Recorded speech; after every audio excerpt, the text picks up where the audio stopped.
alaikum wa rahmatullahi ta'ala wa barakatuhu. Ta faru kullum wadda kuka sani da Fati Sulu. Idan 'yan fim ba su aure ba, sai ku ce 'yan fim ba su aure ba. Idan 'yan fim sun yi aure, sai 'yan uwan miji su zo su rinka gallaza musu, suna cin zarafinsu, suna wulakanta su. Yanzu ina magana ne akan maganar mai jidda Ibrahim, wanda ta auri ɗan sarki.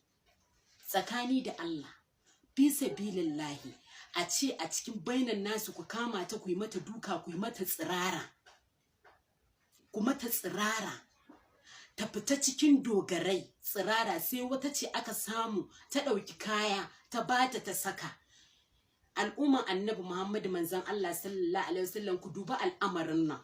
Idan ɗan fim bai yi aure ba, a ce bai yi aure ba. Idan ya yi aure, aka gallaza masa a waje. Idan ya fito, sai ku ce ya ƙi zaman aure, kuma ba ku ba a san abin da yake faruwa ba. Wace ƴa mace ce a rayuwa ta duniya za ta yi aure a ce ta so aurenta in mutu, ta dawo rayuwar da ta bari a baya? Ku auna al'umma annabi Muhammadu manzon Allah sallallahu alaihi wasallama. Wannan al'amarin yau in aka ce misali ka sa a ƙanwarka, yarka, mahaifiyarka, ‘yar uwarka, ai mata wannan abin dan girman Allah, al'umma annabi Muhammad manzon Allah sallallahu alaihi wasallam, ya za ku ji a cikin ranku? A ce ku kama ta, ku yi mata duka, har sai da kuka tsige mata gashin tsakiyar kanta ta faɗi ta suma, sannan aka samu aka zuba mata ruwa, aka yayyafa mata, sannan ta taso. Inna lillahi wa inna ilaihi raji'un. Inna lillahi wa inna ilaihi raji'un. Wallahi mai jidda Ibrahim tana da dangi, danginta ma kaman kwarkwata haka suke. Muna santa, mijinta kuma yana santa, ƴaƴanta suna santa, al'ummar annabi Muhammadu manzon Allah sallallahu alaihi wasallam suna santa. Ku daina wulakanta mana ita, ku daina ci mata zarafi, dan abin yana mana ciwo. Ku batta ta zauna da mijinta lafiya. Ku batta ta zauna da mijinta lafiya. Kani da Allah, akan wani dalilin ne za ku rinka sheganta mata ƴaƴa? Kuna sheganta mata ƴaƴa saboda me za ku rinka sheganta mata ƴaƴa? Me jidda fa ba fata da matsala da mijinta. Mijinta yana son ta, tana son shi. Sheganta mata ƴaƴa da ake, da kuma zaginta da kuke yi, kuna ci mata mutunci, shi yasa ta fito da maganan nan ta nuna ma duniya ga halin da take ciki. Kuma kowaye ba zai taɓa yadda da wannan abun ba, tsakani da rabbi samawati. Ku zage ta, ku zagi ƴaƴanta, ku ci mata mutunci. Ya za ku ce mata shegiya? Komai ya tashi ɗan fim. Idan saƙo za kuke so ku isar a duniya gaba ɗaya, ɗan fim kuke nema. Idan saƙo za ku tura duniya, za ku nemi ɗan fim. Yau kuma 'yar fim ga ta a cikin gidanku, kuna wulaƙanta ta, kuna cin zarafinta. Mai jidda mijinta yana son ta, tana son mijinta. Tunda mai jidda ta fito ta yi wannan maganan a duniya, na rantse da girman Allah, na rantse da girman annabi Muhammad manzon Allah sallallahu alaihi wasallam, wallahi kun kai mai jidda bango ne. Saboda duk wanda isanta ya san mace ce mai haƙuri, mai kawaici. Yau har ta fito ta faɗi wannan magana. Ya kamata a ce a duba al'amarin mai jidda Ibrahim. Me tai muku, me ta tsare muku? Me tai muku, me ta tsare muku? Allah sarki, Allah ka ji kan Ado Bayero, Allah ka ji kan shi da rahama. Lokacin da yake da rai, ai duk ba ku isa kun mata wa'innan abubuwan ba. Duk da yake da rai, ba ku isa kun mata wa'innan abubuwan ba. Ba fa wanda ya fi ƙarfin hukunci, bari ku jin gaya muku. Wallahi kuna ganin ku akan, kuna tunanin cewa kuna da mulki, wallahi ba ku fi ƙarfin hukunci ba. Idan kuma kuna tunanin kun fi ƙarfin hukunci, ai ba ku fi ƙarfin Allah ba. Balle ma ba ku fi ƙarfin hukuncin ba. Wannan wani irin abu ne? Wannan wani irin abu ne? Tana duk macen da ta zauna zaman aure a ce shekara 20, tana ta 22, ai an san ko karuwa ce ka je ka ɗauko ta a gidan bariki ka zo ka aure ta ta yi wannan zaman an san ta zaunu. Girman Allah sarkin Kano da duk wanda yake da iko akan wannan abin muna mai roƙonku da girman Allah da girman Annabi Muhammadu manzon Allah ku taimaka ma mai Jidda Ibrahim akan wannan rayuwar da take ciki.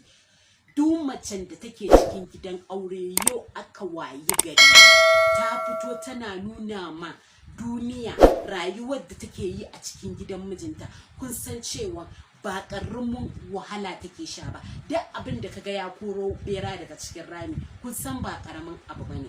Yanzu ko ba haka ba mai Jidda ta kashe aurenta ta dawo sai ku ce ta je ta kaso aure, dama ba zama za ta yi ba. Wadan ku al'umma Annabi ku yi mana jojin din wannan magana.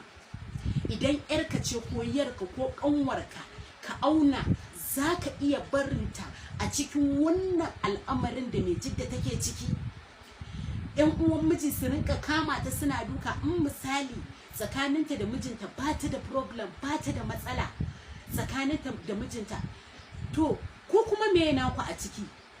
Me naku a ciki? Me ta tsare muku? Da kun tashi sai ku ce yan Kannywood. Me yan fim suka tsare muku? Yan waje wa'inda ba yan Kannywood ba suna iskancin da yan Kannywood ba su isa su yi shi ba. Yanzu ranar naga wata yarinya ta hau live, da ta hau live ta hau ne da silifin dress a jikinta, babu dan kwali a kanta. Ku gaya min wace yar fim ce za ta iya yin wannan abin?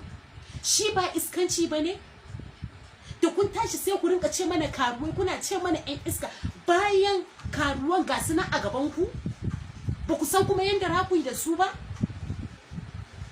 Da Allah ku yi haƙuri ku saurara ma yan fim, ku yi haƙuri ku rinka saurara ma yan fim. Wallahi da yawa yan fim mun fi ku kamun kai, mun kuma fi ku mutunci wallahi, saboda abin da za ku yi ba za mu iya yi ba wallahi. Da Allah ku yi haƙuri ku rinka saurara ma yan fim. In ba haka ba mu ma za mu rinka fitowa, muna fa da yawa ka ba mu san iya adadin ma yawan mu ba mu yan fim din da kuke zagi kuke cin mutuncin su, wallahi ba mu san adadin yawan mu ba. Idan kuna tunkawon kuna da yawa, wallahi mu ma yawa gare mu kamar ƙwarƙwata haka muke. Kuma duk wanda aka taba a cikin yan fim wallahi ba za mu bari ba. Na san yanda na bidiyon nan da yawa na san sun yi.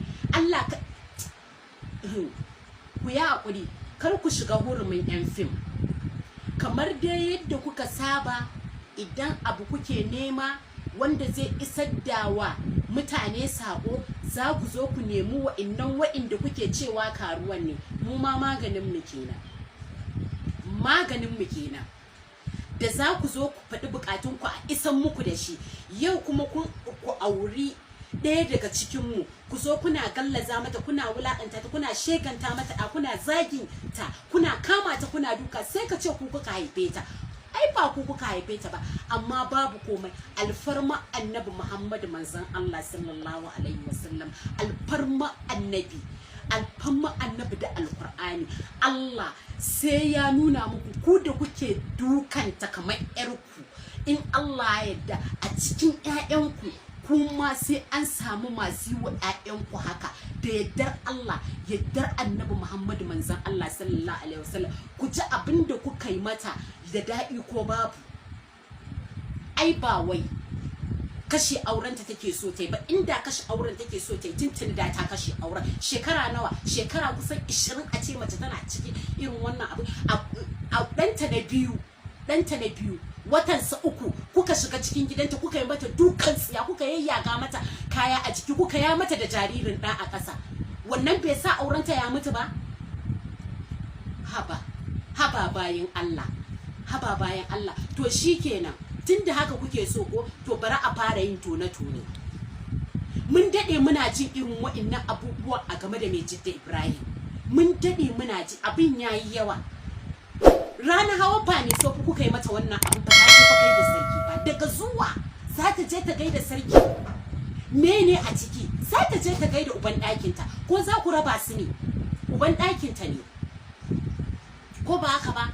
Ta yi sallama ta gaida kowa, an ce ta shiga ɗaki, ta shiga ɗaki, ta zauna, an zo an kira ta, bata san wace ce ba, ta riga ta manta. ta manta ita ma suniya ce da ba za ta manta ba, ta manta. Da ta manta sai ku tuna mata wace kaza kin fito kai kin zo kin zage ta, ko ba haka ba, kin zo kin zage ta, bayan kin zage ta ma kuma ko ba haka ba, bata san wace ce ba, ta ce ta manta, sai ki tuna mata. Amma ba ki zo ki hauta da duka ba, ke kika haife ta da zaki da ke ta, Allah zai saka mata. Ke da kika fara dukanta, ubangiji Allah na roƙe ka, Allah na san kina da ƴa mace, ubangiji Allah ya kwatanta haka akan ƴarki, Allah ya kwatanta haka akan ƴarki. Ai ba daɗi irin wannan, babu daɗi irin wannan, me amfani irin wannan? Ke ma fa mace ce, ba ka tunanin ke ma hakan sai iya kasancewa a kanki? Ku ta zagin ta ƴar fim ce, to ƴar fim mece ce ƴar fim? Yadda kuke mutane haka mu ma fa muke mutane.